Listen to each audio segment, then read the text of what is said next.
Is next in Pinson tonight. Hello. Hello. Hey there. Hey, Casey. Hi. I have a question. I was involved in a hit and run in January, Okay. and I'm working with an attorney, and I was the victim of the hit and run.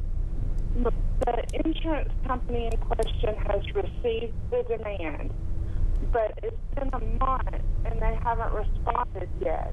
So my question is, how long does it normally take for when the insurance company... Okay, we're losing you. I think you're kind of cutting in and out, Casey, but I think probably Ken understood enough to help you out. Yeah, I heard Casey's question. What happened is she was involved in a hit and run. She's hired an attorney. The attorney has gathered the documentation and gotten everything ready for a demand.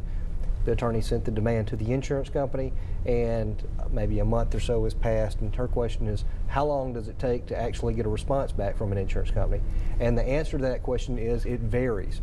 Sometimes, if you have everything set up and you've got a good relationship with an insurance adjuster and they're on top of it and they're not underwater in terms of the number of claims that they have, you can get a response back within 30 days.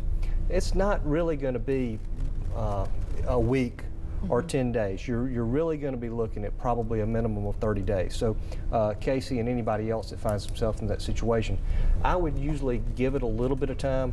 I usually say about 30 days to 6 weeks to get, because they have to evaluate the claim. They're seeing it, and many times for the first time, they're seeing all the information that perhaps your lawyer's been looking at for several months, because you don't send it in piecemeal. You send it at one time when everything's complete and the lawyer's had a chance to look at the entire picture. So I would just call the attorney, ask him if he's heard anything, him or her if he's heard anything, and I would probably be patient. If you start running into 2 months, 3 months, then you probably got a situation where the insurance adjuster may be swamped and may not be able to get around to your claim. At that point, your lawyer's probably going to make a decision of whether or not to actually file the lawsuit. And that's what we usually do if we get in a situation to where we can't get a response. We like to be patient. We like to keep costs down, but a lot of times You need to turn up the heat. you got to turn up the heat sometimes. Get That's right. something done. That's Get it true. taken care of. Richard.